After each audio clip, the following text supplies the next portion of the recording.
Bonjour à toutes, j'espère que ça va. Comme promis, je vous faisais une petite vidéo à la suite du post d'hier que je vous ai partagé concernant le lâcher-prise en vacances et la difficulté que l'on a souvent à le faire, mais pourtant l'importance qu'il faut, je dirais, s'accorder pour recharger un minimum les batteries. Et c'est vrai que dans le post que j'ai partagé, j'ai pas forcément donné de pistes vraiment concrètes de choses qu'on pouvait essayer de faire pour tenter de lâcher.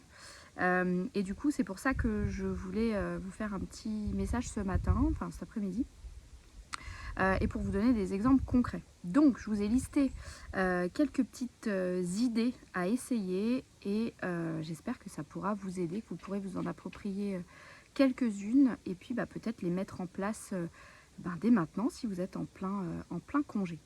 Alors, dans ma liste, j'ai noté vider son cerveau tous les jours. Alors, ce que j'entends par là, c'est prendre le temps d'écrire sur une feuille, un cahier, ce que vous voulez, un carnet ou dans votre téléphone, soit pendant 5 minutes, soit sur une page pour essayer de désengorger un petit peu tout ce qui circule en masse dans votre tête.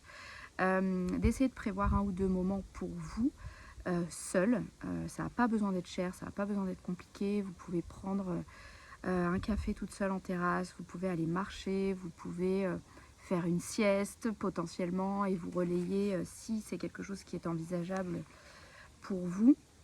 Voilà, ça peut être aussi aller se faire chouchouter au spa si vous aimez ça. Ça peut être lire un bouquin. Enfin, voilà, ça peut être très simple. Ce que je peux vous recommander aussi, c'est de supprimer tout ce qui va être réveil, évidemment, et de retirer votre montre pour vraiment essayer de ralentir littéralement. Vous pouvez aussi ranger votre agenda. Moi, je sais que j'essaie de ne pas l'emmener parce que sinon j'ai cette fâcheuse tendance à quand même me raccrocher à ça.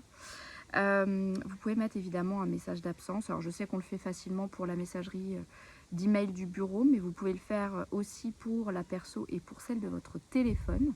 Ça vous permet de prévenir les gens que vous n'êtes pas disponible et que comme on aime couper avec le milieu pro, des fois on a aussi besoin de faire une petite pause et de ne parler à personne et c'est bien aussi. Je vous encourage aussi à déconnecter un maximum des réseaux sociaux tant que possible et puis de réduire votre temps d'écran. Vous y gagnerez évidemment en qualité de sommeil, de concentration, vous serez moins dans la comparaison dépréciation et ça peut être que bénéfique. Je vous invite aussi à vous étirer au réveil et à essayer de vous parler gentiment, de vous connecter en fait un maximum à votre corps de manière générale et à vos sens parce que voilà, on a tendance à oublier de regarder ce qui se passe autour de nous tant on est voilà, déjà dans l'action d'après. Et du coup, on appuie rarement sur le bouton pause pour apprécier ce qu'on voit, ce qu'on sent, ce qu'on entend, ce qu'on peut toucher aussi. Donc voilà, essayez de vous rapprocher de ça pour vous inscrire un peu plus dans le présent.